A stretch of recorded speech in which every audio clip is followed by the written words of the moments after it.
Hey, folks, it's Mark Arum. I hope you're enjoying the Mark Arum Show podcast. A reminder, you can hear this very radio show live Monday through Friday. We're live 6 to 8 p.m. Monday through Friday on 95.5 WSB, Atlanta's News and Talk. Welcome to the Columbus Day edition of Atlanta's Evening News. I am Mark Arum, filling in for the conservative Viking Eric Erickson. Big, meaty 3-hour show for you tonight. With you till 7 in the p.m. We're going to have some fun later on, play a little millennial match game, get some fast food reviews in. We're going to start with some breaking news you heard here live on WSB Radio. Verdict finally reached in the Robert Chip Olsen trial. We're going to be covering this for the next hour or so. Joining me live in studio is WSB legal analyst Phil Holloway on the phone, WSB senior legal analyst Ron Carlson. Gentlemen, welcome to the show. How is everybody? We're doing great, Mark. Thanks so much for having us. Ron, how about you, bud? Mark, always enjoy being with you on the show, and glad to be with you and Phil this afternoon. That's terrific. So we've been following this case for 4 years, guys. This was the case against the DeKalb police officer who was charged with murder for shooting an unarmed military veteran in basically the parking lot of an apartment complex. Today, after much deliberation, the jury came back and found Robert Chip Olsen, the police officer, not guilty on 2 felony murder counts, sparing him a sentence of life in prison. But the jurors reached guilty verdicts on 4 lesser charges, 2 counts of violation of oath of office and aggravated assault and making a false statement. First reaction to the verdict, Ron, when you heard it here live on WSB Radio. Good, Mark. Well, the storyline of the case to me, Mark, is the acquittal of the murder charges.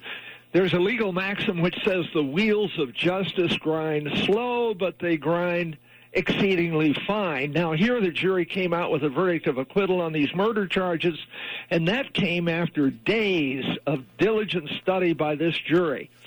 They ordered up key evidence to be played back. Then they also asked last week for guidance on the law, and the judge sent in the written jury instructions.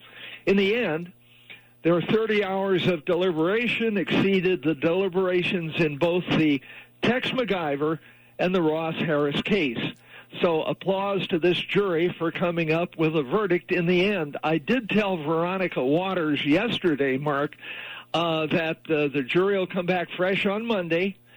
Batteries will be recharged over the weekend, and I expect them to clear up all the charges I said early this week, and indeed they did that. Phil, last week we were waiting on deliberations and waiting, and we heard from the jury that they were unanimous on some of the charges but split on the others. I guess we can now say pretty confidently that it was the murder charges they couldn't agree on, correct? Well, this was clearly a compromise verdict, at least in my opinion.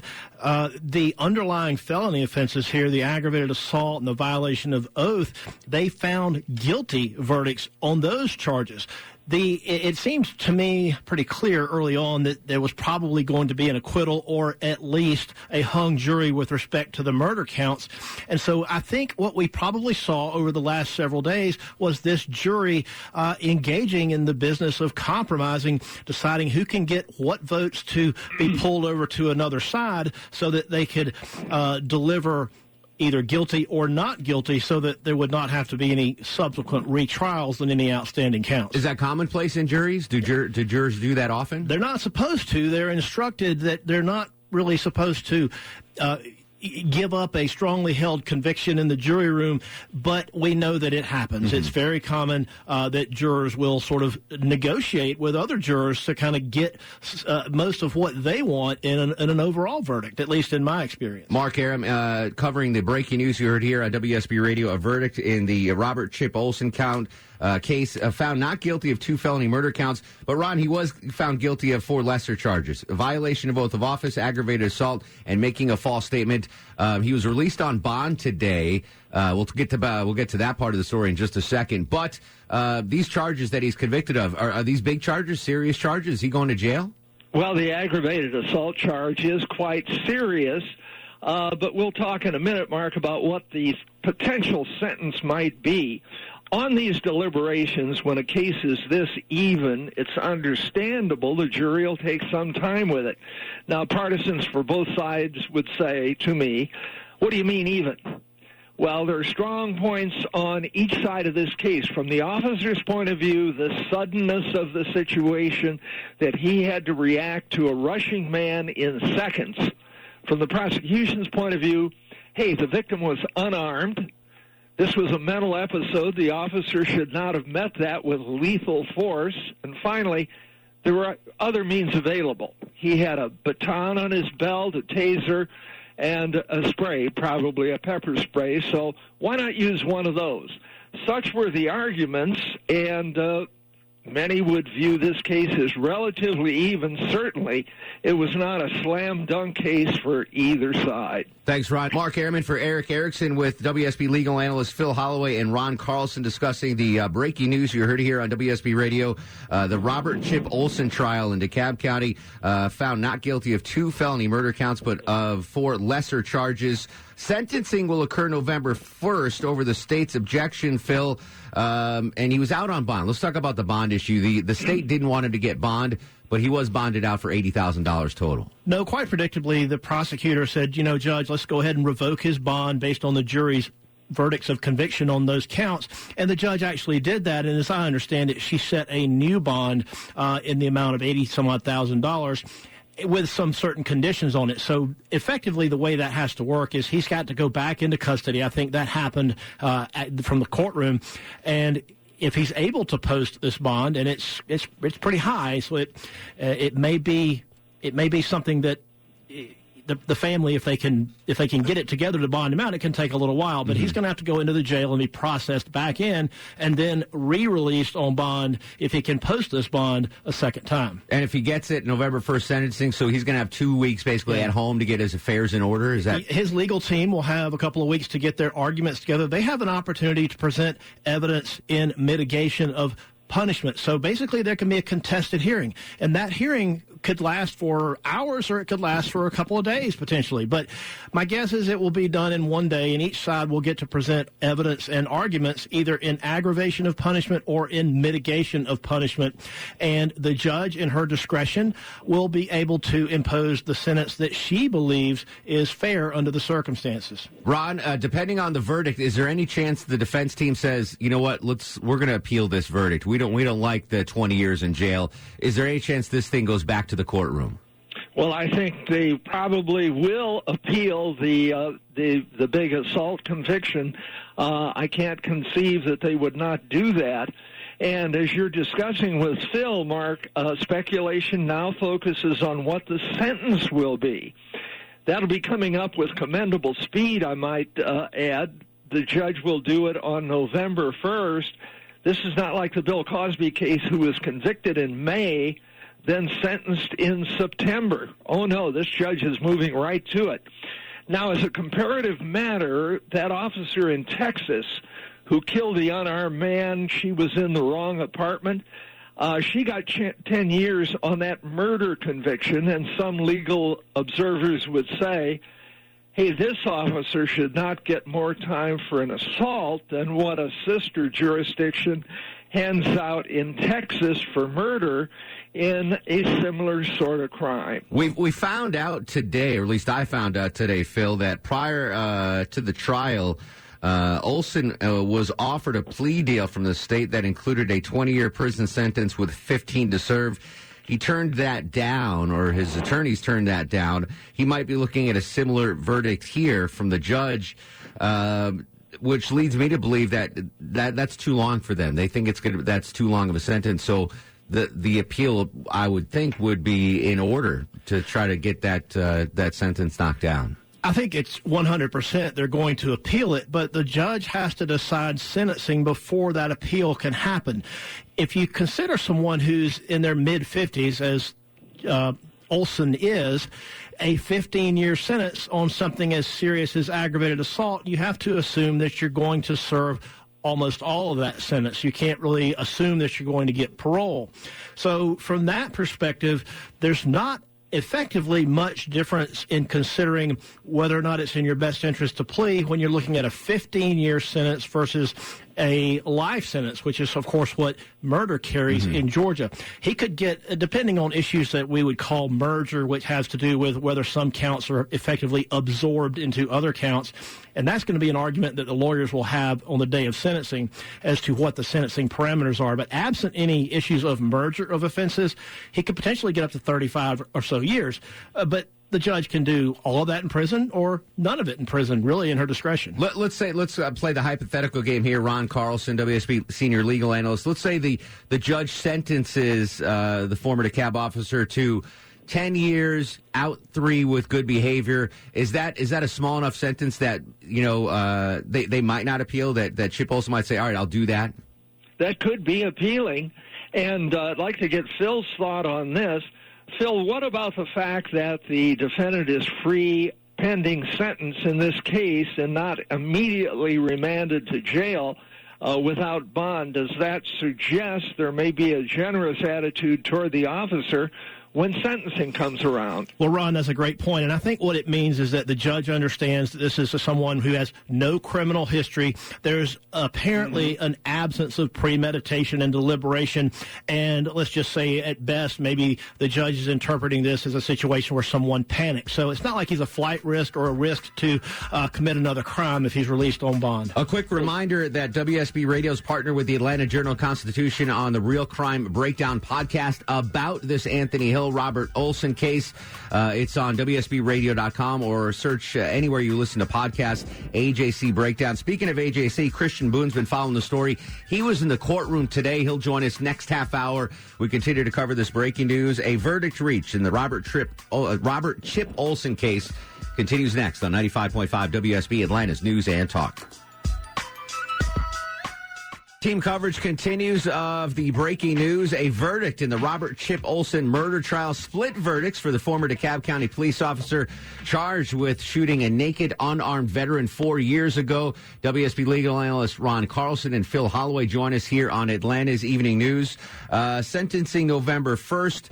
I'm going to go hypothetical, and I'll start with Ron, and I'll get your take on this, Phil. Let's say he is convicted for whatever amount of time, and he does have to serve some jail time. As a former police officer, Ron, is he going to be protected in prison? Is he going to have protective custody because he's a former police officer? Well, there'll have to be some special steps taken because it's notoriously the case, as you're pointing out, Mark, that police officers are often, very often, targets when they're in jail or the penitentiary. So some special steps will have to be taken, absolutely. Phil, in your experience, what kind of special circumstances would he, if he has to go to jail, which we assume he will, what kind of special care will be given to him?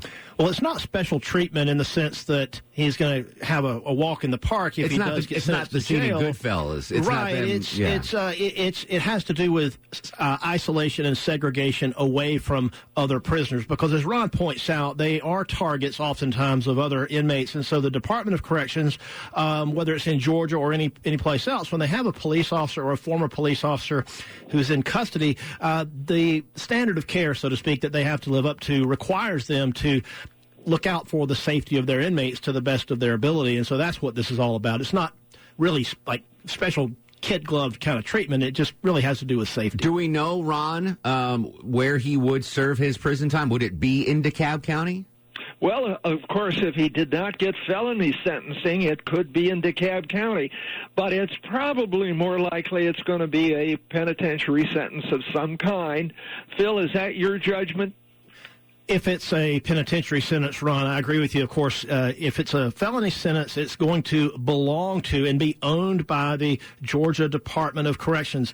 But if the sentencing is for some misdemeanor, and I'm having to think about what that could be. I don't know that I saw one in the indictment, but even if he gets 6 months to serve on a felony, in Georgia, that sentence is owned by, and by that I mean controlled by the Georgia Department of Corrections. So the sheriff's office, which operates the jail in DeKalb County, doesn't have any control over that particular sentence. How much time someone serves on a felony sentence is a decision for the Georgia Department of Corrections. The crime happened 4 years ago. The trial took a long time. The deliberation took a long time. We finally have a sentence in the Robert Chip Olsen murder trial. Not guilty on 2 felony murder counts, but he was convicted of 4 lesser charges, 2 counts of violating oath of office, aggravated assault, and making a false statement. Our coverage continues when we come back with WSB legal analyst Phil Holloway and Ron Carlson, plus Christian Boone from the Atlanta Journal-Constitution joins us. He was in the court today when the decision was handed down.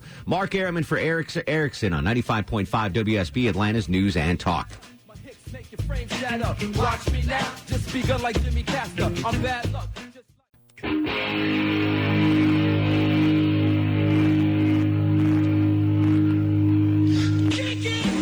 On count 1, felony murder, we, the jury, find the defendant not guilty. On count 2, felony murder, we, the jury, find the defendant not guilty. As heard here on WSB Radio, Robert Chip Olsen, DeKalb County police officer, found not guilty on 2 felony murder counts. A big trial we've been following since March of 2015, I believe. Mark Arum for Eric Erickson on Atlanta's Evening News. He was found guilty, however, of 4 lesser charges, 2 counts of violation of oath of office, aggravated assault, and making a false statement. We're discussing this breaking news and the verdicts live here in studio with WSB legal analyst Phil Holloway. Phil, you and I were not in the courtroom, but Christian Boone was, and he has been following this case for the Atlanta Journal-Constitution for all 4 years, I would believe. Christian, welcome to the show. How are you, sir? Good. How are you? Take us into the courtroom today during sentencing, the verdict, rather. What was the atmosphere and what was the reaction from all occupants? Well, very tense. You know, we've been waiting for 6 days of deliberations to get a verdict, and really, the verdict didn't please anybody. I mean, it was the Robert Olsen's wife was, inconsolable. She was screaming, "No, no, no," as the guilty verdicts on the lesser counts were read, and Robert Olsen himself was crying. And I looked back at the Hill family, and they were just kind of shaking their heads like, this is, I guess we expected this. So really, no one leaves here happy with the outcome. When that happens, Phil Holloway, does that mean it's a good verdict, the fact that both sides were not happy with it, or what's your read on that? Well, there's no way to really get around the fact that aggravated assault, while it's not murder and it doesn't have the mandatory minimum of life in prison that a murder carries, it does carry up to 20 years. And that is a hefty, hefty sentence that he's potentially facing, potentially in prison. So it's quite understandable that you're going to have family members of the defendant get upset. And, of course, you've got a lot of people in that courtroom that felt that Olsen was a cold-blooded, heartless killer, and, of course, they wanted murder. So, this was clearly a compromised verdict, but in my experience, jurors tend to take their jobs very seriously, and they will take their time if given the opportunity, and this judge did give them the opportunity. They will take their time, and they will work through these things very slowly. Christian, I know you talked to the family of Anthony Hill throughout the process, and, of course, on the podcast, the AJC Breakdown podcast. Did any of the family members speak after the verdict today? I spoke with the uncle briefly. He said that, they were disappointed, but it's about what they expected. I think when the deliberations, went on so long that they kind of knew there was a hang up on the murder charges. We spoke to one of the jurors, too, who offered some insight. This is a fairly contentious decision. I mean, the jurors were really kind of going at it. They were pretty much evenly split on the murder charges. So, and it should be noted, too, when the verdict was read, 2 of the jurors were crying. So this left some emotional scars on a lot of people. Hey, I read your story on AJC.com. 2 of the jurors were in tears, you report, as the verdicts were announced. Were they in tears because they wanted the murder conviction? Do you know why they were crying? Don't know yet. Don't know why they were upset. But, this was certainly a compromised verdict. And, I think like the defendant's family and the victim's family, the jurors were probably not, most of them were probably not very happy with the outcome they reached. Christian Boone joining Mark Arum, Phil Holloway here, a special edition of Atlanta's Evening News in for Eric Erickson. I mentioned the podcast. It's quite remarkable for those that don't know much about this case. Again, we've been following it here at the station for 4 years. Just to search AJC Breakdown on WSBRadio.com or anywhere you listen to podcasts, and you can really get a deep sense of how important this case was to a lot of people, both in and out of the law enforcement community. I definitely consider it a must listen. And now, now that we have the verdict and we're going to see sentencing on November 1st, I would suspect we'll have an additional episode or two of that podcast. On count 3, aggravated assault, we, the jury, find the defendant guilty of aggravated assault. On count 4, violation of oath by public officer, we, the jury, find the defendant guilty of violation of oath by public officer. Phil Holloway, I mentioned the law enforcement community. Obviously, you have a lot of deep ties there. What has been the feeling of the man or woman on the beat about this case leading up to today's verdict, and what do you think their reaction is going to be? Well, quite honestly, Mark, a lot of officers are kind of scratching their heads over why he was charged in the first place. And the reason I say that is that there is police training out there where officers are trained that every year or so, some officer somewhere is assaulted, if not killed, by someone who is naked and who is experiencing psychological or psychiatric distress. Mm-hmm. And so these officers are scratching their heads. They're saying, look, I mean, you're telling me in this training that we're not going to go back and use the 20/20 lens of hindsight if there's ever a court case, and you're training me that people in this type of situation can, in fact, be lethal threats.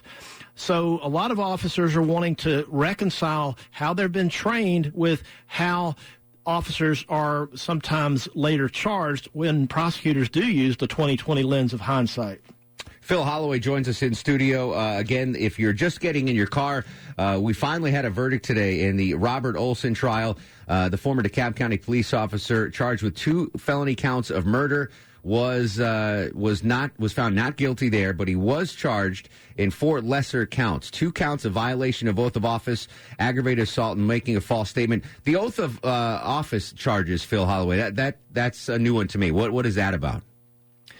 Peace officers in Georgia have to be sworn. They take an oath to do their job and to do it consistent with the laws and the Constitution. So it's not at all uncommon when you have public officials or police officers, when they get charged with some other crime. In this case, of course, he was charged with murder and aggravated assault, that prosecutors will tack that on there as well. It's a felony offense that carries up to 5 years. So is that common? I mean, I've never actually seen that or heard that. If I have, I don't remember the oath of office violation. It's almost automatic, pretty much, in my experience, when officers are accused of something. We see it in cases, of course, where officers are involved in something that's dishonest. That's not really the case here. This was a violent offense as charged, and of course, aggravated assault is a violent. It's a conviction for a violent offense. But it's pretty common that you see that anytime there's an indictment of a public official or police officer. Talking to WSB legal analyst Phil Holloway here on Atlanta's Evening News, convicted of making a false statement. Do we know what that false statement was, Phil? It has to do with how he described the incident to the GBI investigators following the shooting. There's going to be some issues that will be brought up on appeal, I'm sure, that have to do with maybe the propriety or the way that this interview was conducted. But it has to do with some things that prosecutors have alleged, and the jury has concurred with them now, that he said to investigators in the days following the incident that did not match other evidence that they had. Phil Holloway here in studio, Atlanta's Evening News, covering the breaking news. You heard it here on WSB Radio in the Robert Chip Olsen murder trial. Split verdicts, but not guilty on 2 felony murder counts. Sentencing will be held November 1st. Your thoughts on this, obviously, big water cooler case. A lot of people have been talking about that. We've been covering this, again, since I think it was March of 2015 when the incident occurred. 404-872-0750, 1-800-WSB. Talk your thoughts on today's verdict. verdict? Was it too harsh? Was it too lenient? And what do you think about possible sentencing for the former DeKalb police officer? 404-872-0750, 1-800-WSB Talk. You can hit me up on Twitter and Instagram. It's at Mark Arum, MarkArum. This is 95.5 WSB, Atlanta's News and Talk. So yes, I guess unless you're fast, you can get down to serious business with this. Welcome back to the show. 455, 76 degrees on Peachtree Street. Mark Arum live in for Eric Erickson, the conservative Viking. I'll be back on for Eric tomorrow. Don't forget you listen to the Mark Arum Show Monday through Friday, 6 to 8 p.m. here on 95.5 WSB. Phil Holloway and I are taking your calls at 404-872-0750, 1-800-WSB Talk. In case you're just joining us, a verdict reached today in the Robert Chip Olsen murder trial for the former DeKalb County police officer, not guilty on 2 felony counts of murder, but he was convicted on 4 lesser charges, 2 counts of violating oath of office, aggravated assault, and making a false statement. Could the up to 20 years in prison. Sentencing will occur November 1st. 404-872-0750. Your thoughts on today's verdict. Anthony's in Sandy Springs. Anthony, welcome to the program. Hey, thanks for taking my call, Mark. I just wanted to make a statement because I do armed security contracting for the federal government, and we've been trained in something that's called excited delirium. And what that is when a person, much like this situation, they're naked and sweating, and usually they have mental health issues, and a lot of times they're on drugs. A lot of times less than lethal options that we have on our belt, such as a taser or a baton, is ineffective in trying to counter a threat like that. So I can understand. I have mixed feelings about the case because I can understand what Officer Olsen may have been thinking at the time. But I think in the community it doesn't play well because of what we see around the country. A lot of minorities. And another one today. Where was that case today, Phil? I heard about another. It was in Texas. In Texas, Fort Worth, right? Yeah. So Anthony, what was the term you used there? It's called excited delirium. Excited delirium. Phil, you're familiar with and this? that was of course, that was a big part of this particular case. And when I mentioned earlier that this is what officers are trained in, as he quite clearly points out here, some of the most dangerous people that officers are trained that they will encounter are naked people who are experiencing some type of psychiatric trauma. It's just, if someone is naked and in public and they're not involved in some type of a political protest, or they're not maybe a working professional of some type, sure, then officers basically are trained that if they encounter that, they need to go on high alert. Yeah. And so, it makes you wonder if the next time an officer sees someone who is, potentially a lethal person who is experiencing this excited delirium, will that officer in the next case possibly hesitate? Yeah, exactly. Mir joins us on the program. Hello, Mir. Mir? Hello? Hello, welcome to the show. My name is Mel from Southwest Atlanta. Whoa. Mel, legendary Mel?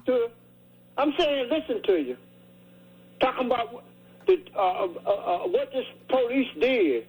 This police is a murder, man. That man was naked. How in the world he gonna be able to do anything to this officer naked? No, he didn't have anything. And listen to the lawyers agreed with the jury. This police should have been guilty for all the counts. Mel, always a pleasure, my friend. Phil, likewise. Much like Mel, it's always a pleasure to share the airwaves with you. Thanks, of course, to Ron Carlson and Christian Boone from the AJC, who apparently had to jump off and cover breaking news. We'll continue to follow this story. You'll have the very latest tomorrow morning on Atlanta's Morning News, starting with Scott Slade at 4:30 a.m. I need a contestant right now to play time zone trivia, Chuck. 404-872-0750. 404-872-0750. Mark Arum for Eric Erickson on WSB.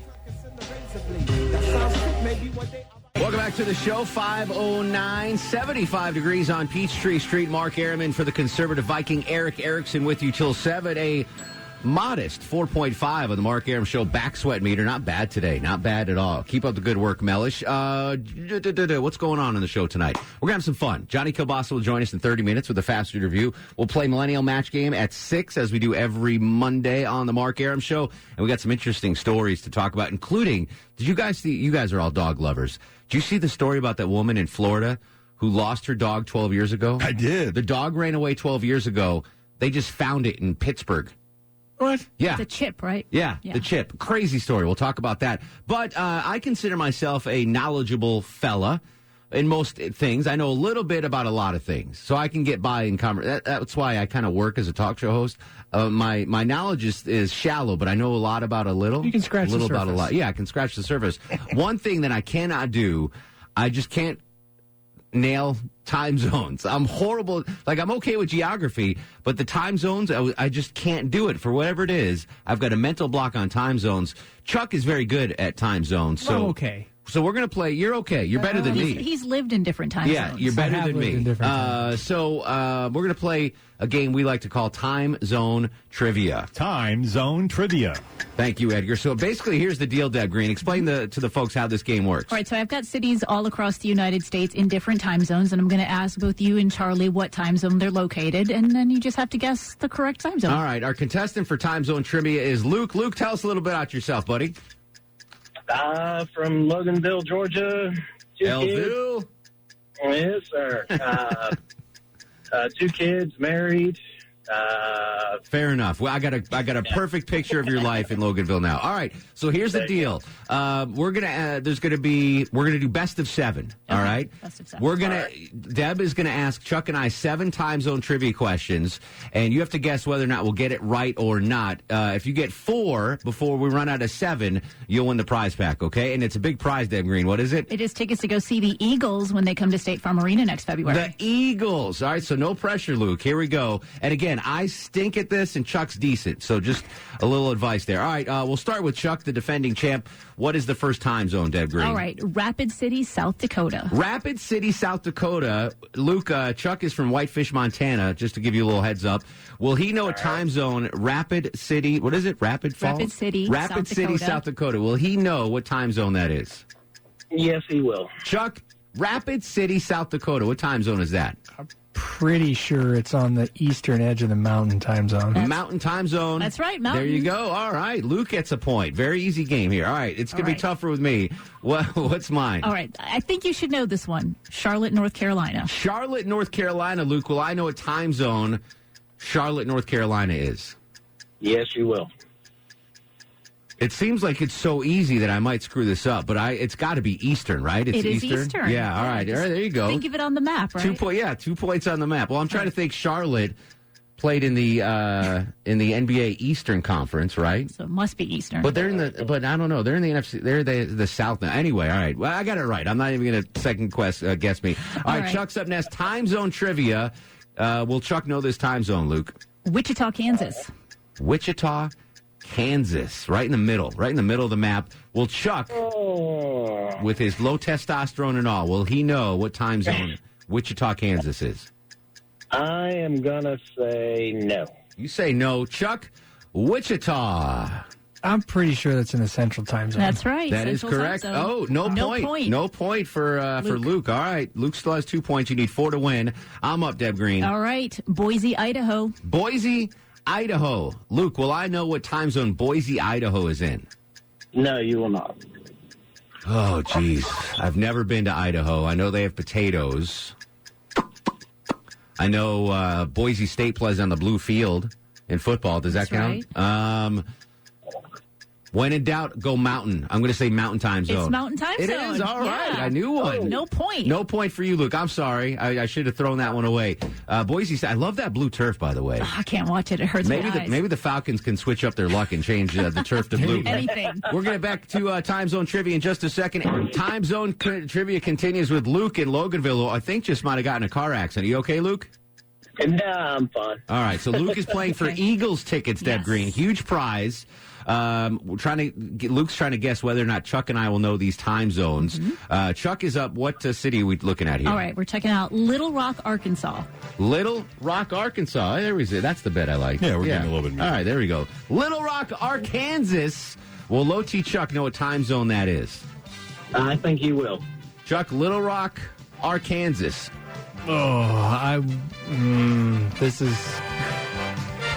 I'm going to say that it is in the Eastern time zone. No. I would have said Central. It is Central. It is Central. Oh. I think of the river. Yeah. Yeah. Well, I just think anything west of the Georgia line is west. Yeah, well, is Central, right? Not quite. No, not really. No. Pretty much. No. I mean, on the south, Pretty much. in the southeast, like everything west of. Anyway, all right, I'm up now. Time zone trivia All right. continues All right, with Luke in Loganville. Luke, what's your favorite restaurant in Loganville, by the way? I don't know. There's not it's all chain. All right, fair enough. I'll pick your favorite chain in Loganville. All right, I'm up, Deb Green. All right, what do this you one's got? going to be a little bit tougher, I will say. Okay. Fairbanks, Alaska. Oh my God, Fairbanks, Alaska. Is it outside of the normal East Central you gotta- Rocky and Mountain? You got to ask him if he'll know it or not. Oh, right? I'm sorry. Luke. Yeah, Luke. I was trying to clarify for Luke the rules of the Right. game. Yeah. Luke, obviously, I'm not going to know this one, I don't think. What do you think?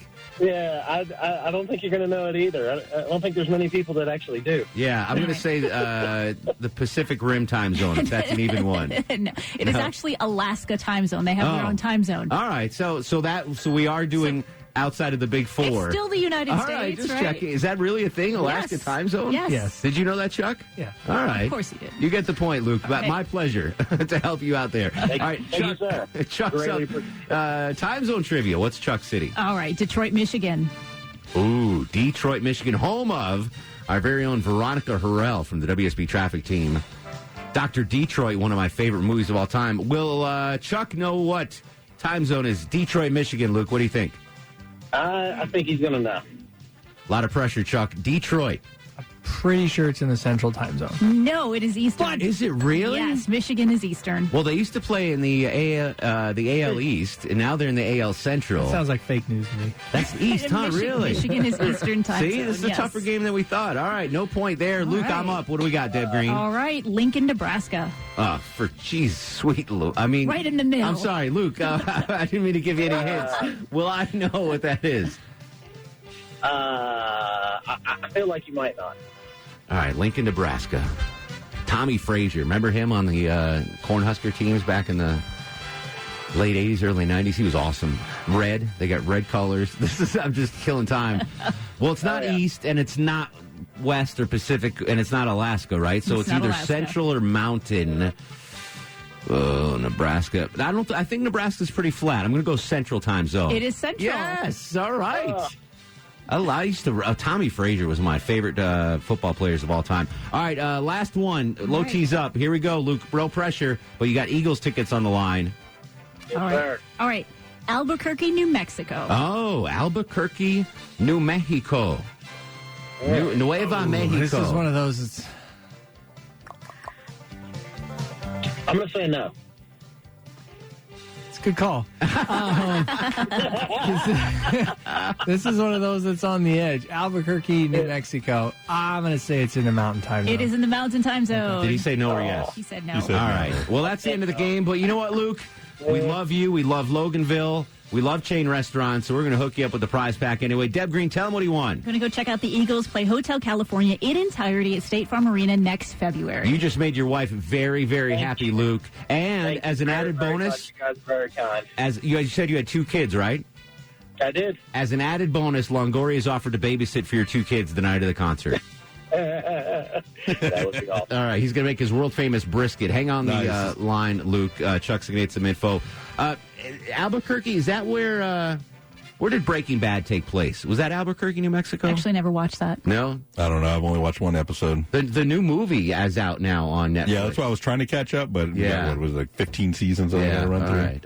Good job there. It was somewhere out in the desert. Yeah, somewhere out in the desert. Anyway, I didn't watch it, but I did watch an amazing series on Netflix this week. I'll tell you about it when we come back. We're going to have some fun. Why not? It's a holiday. We should be having fun. 404-872-0750. 1-800-WSB Talk on Twitter and Instagram at Mark Arum. Airman for Erickson on 95.5 WSB, Atlanta's News and Talk. Welcome back to the program. Mark Airman for Eric Erickson till 7 and back tomorrow 4 to 7. Just confirmed Deb Green. DOT Commissioner Russell McMurray will join us on the show tomorrow. Do you know what tomorrow is? A big day in Atlanta traffic history. You want to guess, Longoria, what tomorrow is? Big day in Atlanta traffic history. Eat pizza in your car day. That is every day. It is the 50th anniversary of I-285. Really? Tomorrow, the 50th anniversary of I-285. Wow. So DOT Commissioner Russell McMurray will join us live on the show tomorrow. I'm looking forward to that. 404-872-0750. 1-800. We had the banana on the line. We were going to talk to the banana. And the banana, what happened? I don't know. The banana just hung up. That's all right. We got Johnny Kielbasa coming up with the fast review. Anyway, the show on Netflix that I watched this weekend, it's called Spy. Have you heard of this, Deb Green? I haven't seen that one yet. I think it's a new release because it popped up. Like, I've been binge watching like these spy shows and like these Blacklist with Spader. Like, so that's like the genre I'm into right now. God, I want to be in the CIA or the FBI so bad. If you're listening, guys, and you need somebody, I'm here. To do what? I don't know. They're smarter than me. They'll figure it out. Okay. Even whatever, I don't care. I'm so intrigued by it. Anyway, so this came up as recommended on Netflix, and it's Spy, and it's a true story about an Israeli spy in the 60s. It was just a normal guy, actually, Chuck, like me. That he kept applying to the Israeli Secret Service or whatever, and they kept rejecting him, and then they finally needed somebody. So like, all right, bring in this jackwagon. So they bring him in, and they do like this 6-month intense training to train him to be a spy, and they send him into Syria as a spy. And it's a true story, and it's amazing how far he got in the ranks in Syria as a spy. It's called Spy, but here's the thing. It stars Sacha Baron Cohen, Borat. So if you're a fan of Borat, it takes a couple minutes to like forget that. All right, this He's is good not in Borat. serious roles. Yeah, he was very good. He turned out to be very good. So I recommend if you're looking for something to binge, it's Spy. I watched it on Netflix, which I get, by the way, through Xfinity now. What do you think you could spy as? I don't know. I blend. Oh, yeah, you blend. What was that? That was the Seinfeld thing. Yeah, you blend. I blend. I could be a spy. That's my retirement plan. Is to be a spy. That's your retirement plan? On your own private island, right? I'm not necessarily going to be a spy, but work for the CIA or the FBI. Absolutely. Informant. Well, I'm not going to turn tail and rat on anybody or anything like that. But anyway, when we come back, Johnny Kielbasa with the Fast Food Review. Arum in for Erickson on WSB.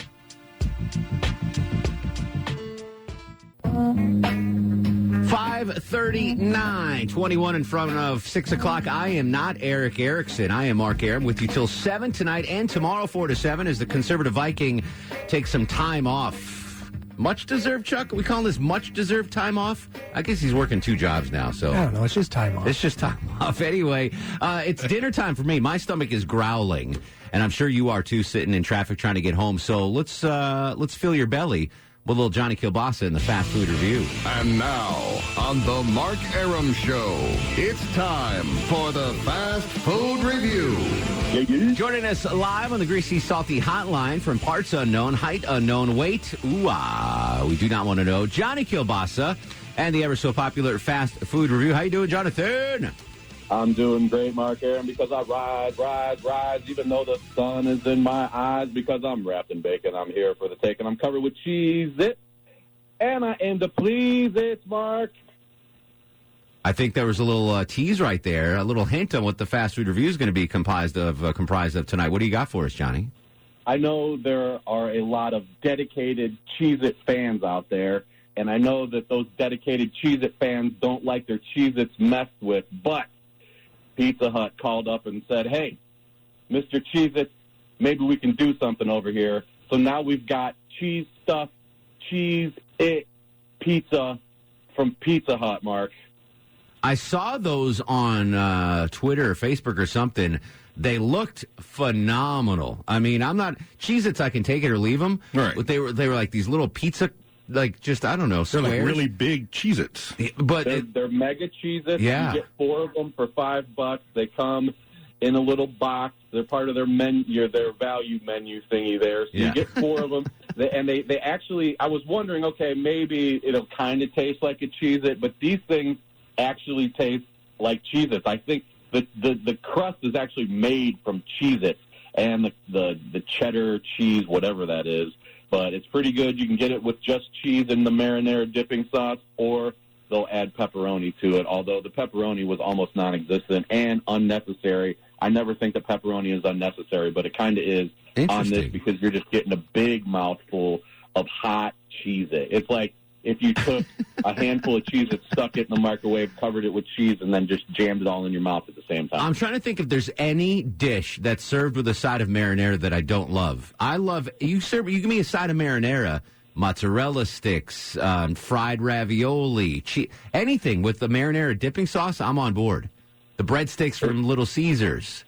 Oh, those are the best. They are the best. Yeah, that's how you win me over. I'm very simple-minded. They're like, well, it comes with marinara dipping sauce, Arum. I'm like, oh, all right, let's get 2 orders up. Actually, Mark Alewine's, not that he's the expert that you are, but he certainly lives through the fast food world. And I respect his opinion. Yeah, you respect, exactly. He's a knowledgeable bloke on the subject, and he and his wife Fran had him the other day, the Cheez-It things, and he gave him a good review as well. So I'm on board. Maybe we can do that. When are you off, Longoria? When are you not here this week? I'm not. I'm working. I'm working every Deb's day. On vacation starting Wednesday, so we'll get him Wednesday, Thursday, or Friday. So Deb doesn't have to turn me down for food again. I got a food story from this weekend. So I was at my buddy's house in Buckhead watching college football on Saturday, and we'll talk about that in just a second. But we wanted some dinner, and I was like, oh, Genki is right across the street from your apartment. It's a Japanese restaurant. I'm like, call up. We can walk across the street, pick it up, blah, blah, blah.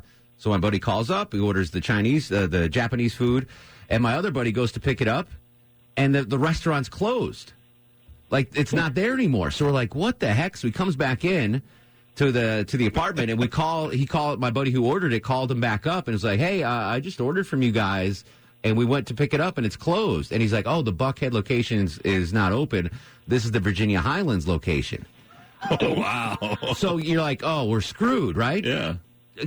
Tip of the hat to Genki. They delivered it. Oh, really? Yeah.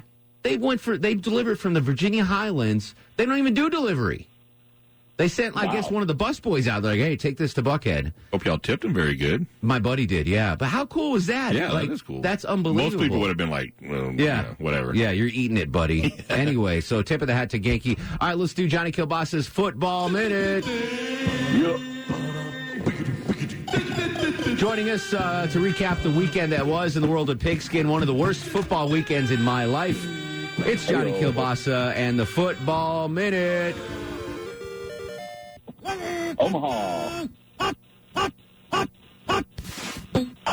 Week 6 in the NFL, forget about it. Week in college, prodigious week in America. Your fine city Panthers steamrolled the Shanklin Tears with 3 100-yard rushers. Stick that in your Canterbury Tales. They're making a run at the Sun Belt East. Your Atlanta United FC are in the Eastern Conference Playoffs. Round 1 Saturday. The Benzo better be sold out. Don't ask me about the Magic City Dirty Bird. There's nothing extra about that extra point. Is Kyler Murray a must-start fantasy option now? Don't ask me about the Stone Mountain Freeway Bulldogs. There's nothing over about those overtimes. Make way for the number 4 Ohio State Buckeyes. Don't ask me about the West Side Ramblin' Wreck. There's no stinger in that bee right now. Mark Arum's New York Football Giants are 2-4. America's team Cleveland Browns are 2-4. The Steelers, Jaguars, Titans, Broncos, Chargers, and Bucs are 2-4. Roll Tide was actually losing for a bit in the first quarter. LSU won an alligator shootout. Kentucky outhogged Arkansas with 330 yards rushing. Auburn was on the bye. The New York Football Jets were spleen and mean to upset Los Caballeros. And tonight, the Steak Sandwich City Lions take on Fantasy Point Thief Aaron Jones and the Chiefs Packers on the M&S. And that's the last we're going to talk about this weekend in football. Just awful. The Dogs, we're on to next week. Just awful. My the Falcons won. Just awful. That was a good win for you, Longoria. That was a good solid weekend. Johnny K, we appreciate you as always, and with the cholesterol's high, baby. So follow me on Twitter and Instagram and listen to the Sausage Hut podcast on any pod app or JohnnyKielbasa.com. All things Kielbasa on JohnnyKielbasa.com. Appreciate you, bruh. Go Panthers, bruh. We'll be right back. Arum in for Erickson on WSB. Coming up after the news at 6, we'll play a little millennial match game as we transition from Atlanta's Evening News to the Mark Arum Show, which is heard Monday through Friday, 6 to 8 p.m. on WSB. And Deb Green, producer of the Mark Arum Show. Folks, when they get home, they can listen to the program. How? On your Amazon smart speaker. You could also check out the podcast on WSB Radio. I believe you post them on SoundCloud, Facebook, YouTube. iTunes. Pretty much anywhere. Everywhere. Yeah. Everywhere. The Mark Arum Show is everywhere, Longoria. You can't escape it. You can't. Can't escape it, Not even if you want tried. to. Cody joins us in Atlanta. Cody, welcome to the program. How are you, bud? Hey, Mark, how you doing today? Excellent. What's cooking? I was listening to you a few minutes ago. You was telling me about this show that you binge watched on Netflix. Yes. Yeah, there's another great show that I wanted to tell you about that I just got done binge watching with my girlfriend over the weekend. It's on Amazon Prime. It's called Lore. Lore? Lore. There's 2 seasons of it. Okay. I prefer the first one, and there's a great episode on there. It's the second episode or third, I believe. It's called Echoes. All right. It's a really good program. It was a really big podcast on the Internet, made it into a television show. And there's a actor on there that I recognized, and he's here from Atlanta. Very cool. So I'll check it out. Lore. And I have Amazon Prime through my friends at Xfinity. By the way, it's The Spy. The Spy. The Spy. The. Sacha Baron Cohen. It's 6 episodes, little mini-series thing. True story. It's fantastic. I binge-watched also the latest season of Peaky Blinders. Have you guys watched that yet? I just got into that. Yeah. Season 1 or the latest? I just started season 1. I just finished season 1. Yeah. I love it. The latest season is not great. Lower expectations for, I think it was season 6 or season 5 they just released. All right. Because it was, it was an English show. No, she's going to stop watching. Well, I'm into that. Yeah. But what I think happened was, and it's worth watching, it was, so they released the show in England, and it, and people in England watched it, and it was fine. Yeah. But then it came over and was available on Netflix, and it blew up. Yeah. So they're like, all right, we'll do another season, and they're like, all right, we got to do big budget now, because it's such a hit, and it kind of lost the flavor of the original. But it's worth watching, but it wasn't fantastic. Ahmad, I don't have time. Can you hang on through the break? Sure. All right, hang on, Ahmad. See if Ahmad wants to play Millennial Match Game 2, Chuck. I need at least one more contestant. Call now, 404-872-0750, 1-800-WSB Talk. 2 contestants needed for Millennial Match Game. We'll come back after news, weather, and traffic, and we'll begin the actual Mark Arum Show on 95.5 WSB, Atlanta's News and Talk. 6:08 on a Monday. You know what that means, folks. It's a Millennial Match Game time. Mark Arum with most of my pals. Longo just beat it. He just pieced out. He's headed to a concert. A date night or something. Yeah, Deb Green's here. Justin filling in on the other side of the takeout window. Low T screening your calls. Justin, let me hear that beautiful Judd Hickenbotham intro for Millennial Match Game, if you don't mind. Let's play Millennial Match Game. Yeah, let's have some fun on a Monday. Joining us in studio, a first-time millennial on the program, former employee here at WSB Radio from the promotions team. It's Tori. Tori, I haven't seen you in so long. How are you? Well, there we go. Say it again. Hey, I'm good. How are you? I'm excellent. So good to see you. You look great. You too. How's life? What's going on? What are you doing now that you're out of promotions? I know. I miss y'all. This was great to come back. But I work for Visit Roswell and Roswell Inc., just up the street in Roswell here. And so I'm the admin coordinator, just making Roswell the #1 city in the metro. Beautiful. I'm very proud of you. Very cool. Do you have connections in Roswell, obviously? Yes. Yeah. So Chuck has been banned for some reason from downtown Roswell. He got rowdy in the square. Can we get that ban lifted? I mean, I work in the square, so let's stay, Excellent. And how old are you, Tori, just so we have an idea for Millennial Match Game 28. Here. 28 years young, right in the meat of the Millennial Match Game there. All right, let's meet our contestants. Dan joins us on the show. Dan, tell us a little bit about yourself, sir. Hey, preesh, bro. Welks, buddy. Live up here in Jefferson, Georgia. Beautiful. That's God's country up there. God and Jennifer Griffey's live in Jefferson, Georgia. Dan, we appreciate it. You're going to be playing Justin. Justin, tell us a little bit about yourself, sir. Hey, Mark. I'm Justin from Dallas, Georgia. Also God's country. Also, yeah, I don't know. Right. My friend Tamika lives there. So there you go. God and Tamika live in Dallas. All right, Millennial Match Game. Tonight's version is superheroes or villains' real identities. So I'll give you an example, guys. I'm going to ask Tori, Superman. What is Superman's real identity? What's his name? Clark Kent. Clark Kent. Very easy, right? Let me play. I'm going to play some. There we go. So that's very simple. So I'm going to say a superhero, and you guys have to guess whether Millennial Tori will know their real identity or not. You got it? Very simple. Got it. All right, here we go. Dan is up first. Our first superhero is Iron Man. Iron Man. Will Millennial Tori know Iron Man's real name? yes. You say yes. I think so, too. That's really come on. You know, it's a huge blockbuster movie franchise now. So I agree with you. Tori, Iron Man's real name is what? Oh. I see a blush. I see a hesitation. Do you have a guess? No. No guess? Throw any name out there. It might be right. Any name. Robert Downey Jr. Robert Downey Jr. is correct, but it's Tony Stark. Tony Stark. All right. No point for you, Dan. I'm sorry. I would have thought she would have gotten that. All right. So apparently, superhero's not her strength. Let that be a lesson to you guys. All right. Justin's up next. Justin, here we go. Wonder Woman. Right. Wonder Woman. Will Tori, the millennial, know Wonder Woman's real name? Wonder Woman. I'm going to say yes. You say yes. I think you're wrong. As Tori is shaking her head. This is actually a tough one. Wonder Woman's real name, Tori. You can shout out any of your friends right now if you want. Just throw a guess out there. Whatever you want to do. Ashley Allen. Hey, Ashley Allen. It's close. It's Diana Prince. Or Princess Diana of something. I don't know. Linda Carter, by the way, the original. Linda Carter, yes. Linda Carter. I would have accepted Linda Carter. What I love about Wonder Woman is her magical power, aside from being a badass, is the ability to make men tell the truth. Oh, with the lasso of truth. Yeah, that's hilarious to me. Like, what? There's dudes sitting around trying to write the Wonder Woman character, and like, what do women want as a superpower? The ability to have men tell the truth, and that is what they did. All right, so we're 0 for 0, 0-0. Millennial Match Game brought to you, as always, by Rocco's European Garage, superheroes and villains' real identity. All right, Dan, the superhero is Captain America. Captain America. Will Millennial Tori know Captain America's real name? I'm going to have to say no. Yeah, go no. Just go no the rest of the show, guys. I'm pretty sure. Tori, Captain America's real name is... It's a guy. Chris Hemsworth. Well, you got the actor right? I don't know. No, he's not. No, Steve Rogers. Steve Rogers. Yeah. Now, that's a forgotten superhero. Like, if it wasn't for these new movies...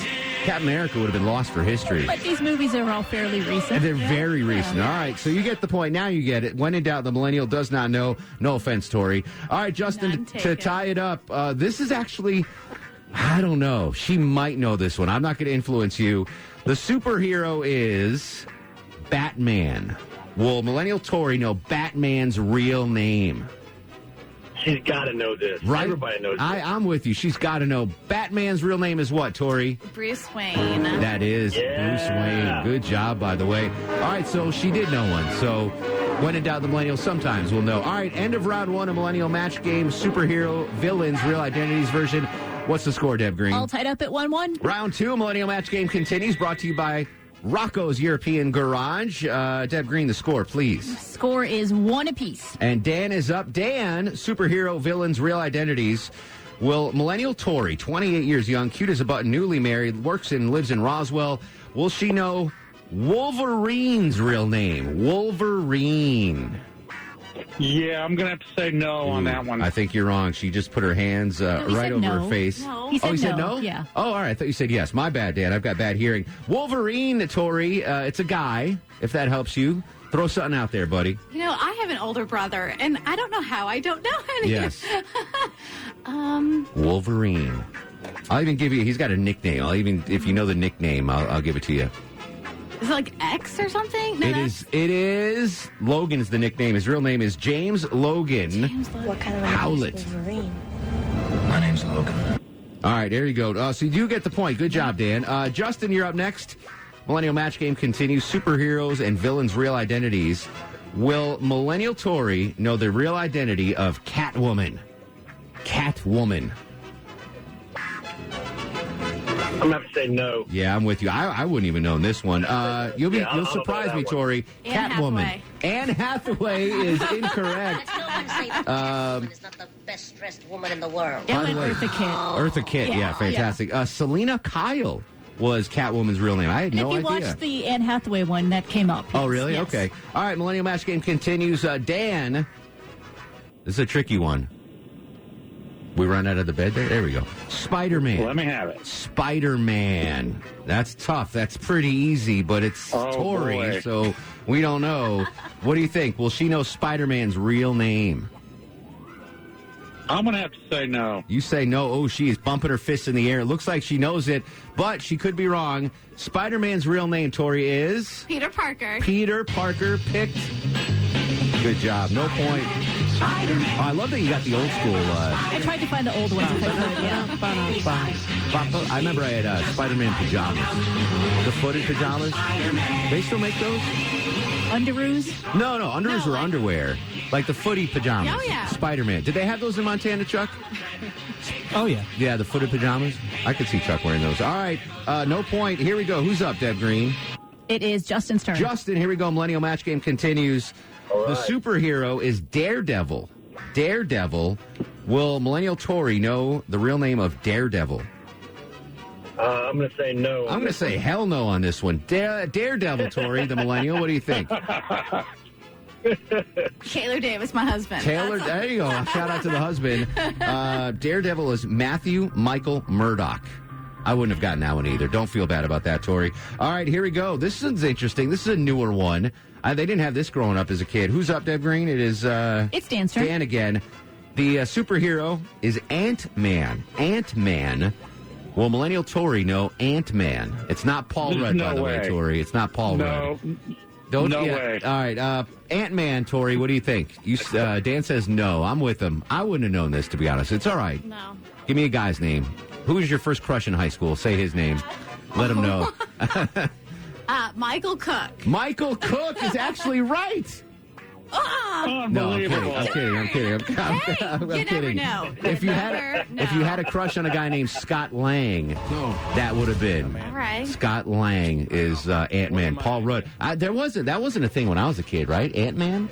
That's a Hollywood creation, I think. I don't remember. But he's had like 3 movies recently. Yeah, exactly right. All right, that means Justin's up. Justin, this is a tough one because I'll know this. You know this, but will Millennial Tori know the real identity of the Incredible Hulk? That's a tough one. I mean, it's so easy for me and you, but Tori's 28. She's been sheltered up in Roswell the whole time. Never leaves the square. Incredible Hulk. Will she know the real identity of the Hulk? Let's go no. You say no. I'm with you. The Incredible Hulk, Tori. If only y'all let me name the actor. Who's the actor? Louis Ferrigno. That is the original one. I'll give you credit on there. Okay. What? He was a doctor. Dr. Ba-da-ba-bum. No. No, nothing. Who's your pediatrician as a kid? Give that doctor a shout out. Oh, my gosh. I don't even remember. All right, mine was Dr. Markowski. Okay. I'll guess Dr. Markowski. It was Dr. Bruce Banner was the Incredible Hulk's alter ego. Bruce Banner. Yes. Yeah. Physician, scientist, searching for a way. That TV show when I was a kid scared the bejesus out of me. When he got angry? Yeah, Lou Ferrigno. Yeah. I specifically remember having nightmares of Lou Ferrigno busting down my bedroom door and coming in and body slamming me. See, my brother did Dragon Ball Z, Gundam Wing, Way over my Yu-Gi-Oh, head. those things. All right, end of round 2 of Millennial Match Game. What's the score to get score, Deb Green? All right, Dan and Justin, you both got 3 points. All right, we're going to come back. The nail biter finale of Millennial Match Game brought to you by Rocco's European Garage next on the Mark Arum Show.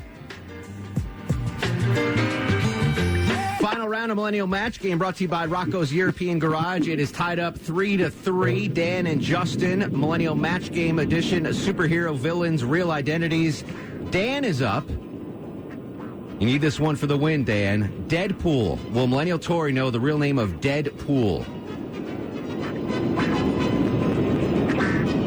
You with me, Dan? We do not have Dan. That means no point. You would have gotten that anyway. I'm here. Oh, Dan, Deadpool. Deadpool. Will she know Deadpool's name? I'm going to say no. You say no. Real quick, Tori. Deadpool. I know. She's in tears. Gosh. Real quick. We're running out of time. Lucas is not. No, it's Wade Wilson. Wade Wilson. All right, for the tie here, Justin, Mr. Fantastic. Will she know Mr. Fantastic, his real name? No way. I say no way No as way. well. Mr. Fantastic, Tori. Dan Cathy, because I love me some Chick-fil-A. Aw, nice little Chick-fil-A plug. He is Mr. Fantastic, but it's Reed Richards. Reed Richards. We're knotted up at a 4-4 tie. What does that mean, Deb Green? That means you're both going to get 4-pack of tickets to go check out the Hawks home opener Saturday, October 26th, taking on Orlando How Magic. about that? 8 Hawks tickets just given away. Welks, buddy, I am going to put you both on hold. Chuck's going to get some info. Tori, great to see you. Welcome back. You did a fantastic job. Thank you. Don't be a stranger. Come on back. Tori from the promotions team back in the day. We'll come back. The Mark Arum Show continues on 95.5 WSB. Hi, this is Jane Seymour, and you're listening to The Mark Arum Show. Welcome back to the program. 6:39, 73 degrees on Peachtree Street. In case you missed it earlier, 4.5 in the Mark Arum Show back sweat meter. Mel's doing his job. I barely even had a glisten on my back on the way in today. Deb. It was a little bit. Well, I walked the dogs first. Oh, okay. By the way, so I'm waiting for this very important package from FedEx, and they said it would be delivered before 8 p.m. So I filled in for Erickson today, so I got up earlier than normal. I got up at 2, made some coffee, messed around, fed the dogs, then went to walk them. And in my walk, the FedEx guy came. Always. And I missed it, and there was a thing on the package. Yeah. But I just got to put a thing now and sign it, and they'll bring it tomorrow. Anyway, my favorite story of the week so far, it's the lost dog story. Have you guys heard about this? If not, here's the latest from ABC Radio News. Amazing story. The 14-year-old fox terrier named Duchess was found hungry and shivering in a shed in Carnegie, Pennsylvania last week. She had gone missing from Boca Raton, Florida in 2007, but had a microchip that led her back to owner Catherine Strang in this emotional reunion. Duchess! Where's my Duchess? Duchess! Hi, baby. It's not known how Duchess ended up in the Pittsburgh area. Dave Schreiber, ABC News. Unbelievable. Dog disappears. 12 years later is found alive. Went from Boca Raton to Pennsylvania, Chuck. That's miraculous. Do you think the dog, what was the dog's reaction? I mean, dogs are awesome. Do you think the dog was happy to see the owner? Or was like, who are you? Or was like, why would, why did you? What the hell, man? Yeah.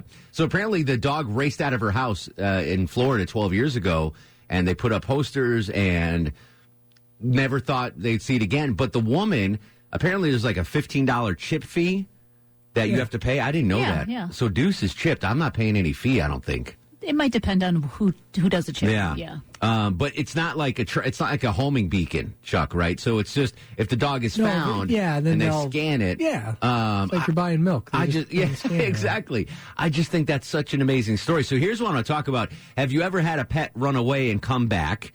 And on a broader subject, now, Chuck, your daughter's how old now? 2? Almost 2. She's Almost like 2. 21 months. What do you tell your kids when your dog, quote, runs away from home, dog died, or the goldfish, went out to sea? Like when I was a kid, I didn't have dogs growing up. Shame on my parents, by the way, because I'm such a dog lover now.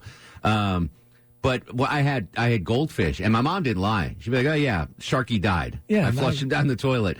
But I had friends that be like, "Oh, what happened to Rufus, your dog? Oh, he went to live on a farm."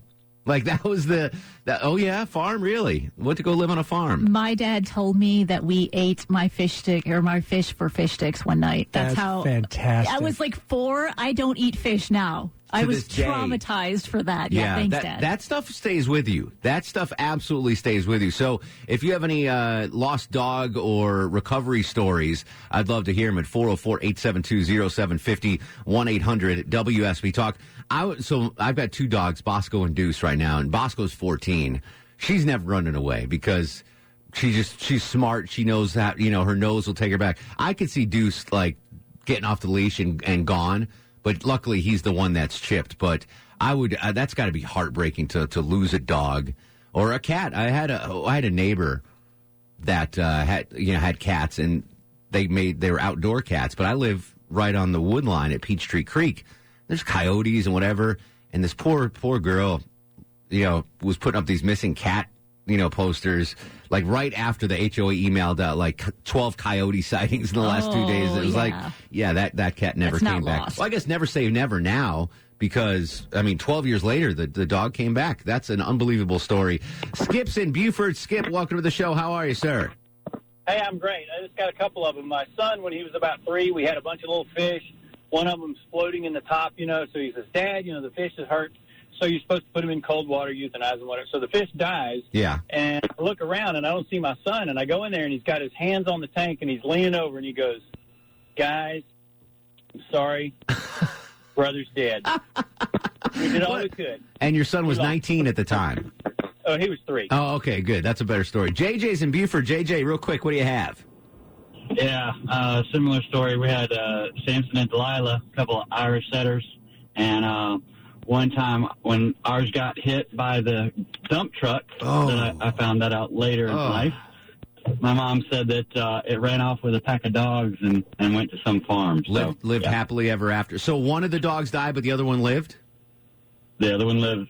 Samson was very smart. Delilah was a little bit slow. How was the dog after the other one was hit and killed? Was it sad and?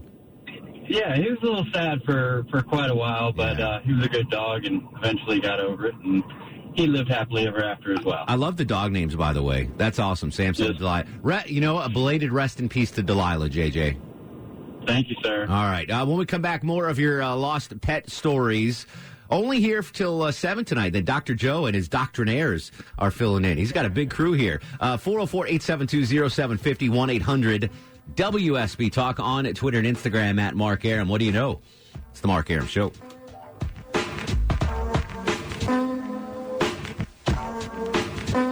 Years ago, dog runs away from Boca Raton, Florida, was found last week in Pennsylvania. Real quick, your lost pet stories. Julie's up on the Mark Arum Show. Hey, Julie.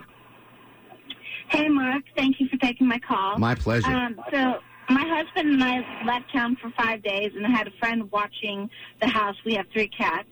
And when we came home late from our trip, it was close to 11 o'clock. When we pulled up, I noticed the front door was cracked open. Boom, cat's gone. I was, freaked out. Well, we have 3 of them. So I jump out of the car. I'm not even concerned if there's a burglar. Yeah. I'm checking to see if the cats are there. And I have a boy and 2 girl cats. The 2 girl cats are scaredy cats. They're hiding, but I can't find Lionel anywhere. And so I freak out. It goes all through the night. I'm crying my eyes out. I have the garage door, partially open with me down there with a can of food. Nothing. The next morning, we decide to make flyers, and before we leave to go pick up the flyers from FedEx, the printing, when we go to the car, I hear this slight whimpering of a cry. And we parked the car in front of the garage. No, you didn't hit Lionel, did you? No. I keep hearing this cry, this slight whimpering of a cry. And I'm like, oh, my gosh, he's somewhere. I hear him. Real quick, how does it end, Julie? I'm crawling on the ground. Mm-hmm. How does it end? Real quick. I find him in the back carriage of the car on the passenger side wheel. Oh, my goodness. Thank God. John's in Conyers. John, real quick, your story.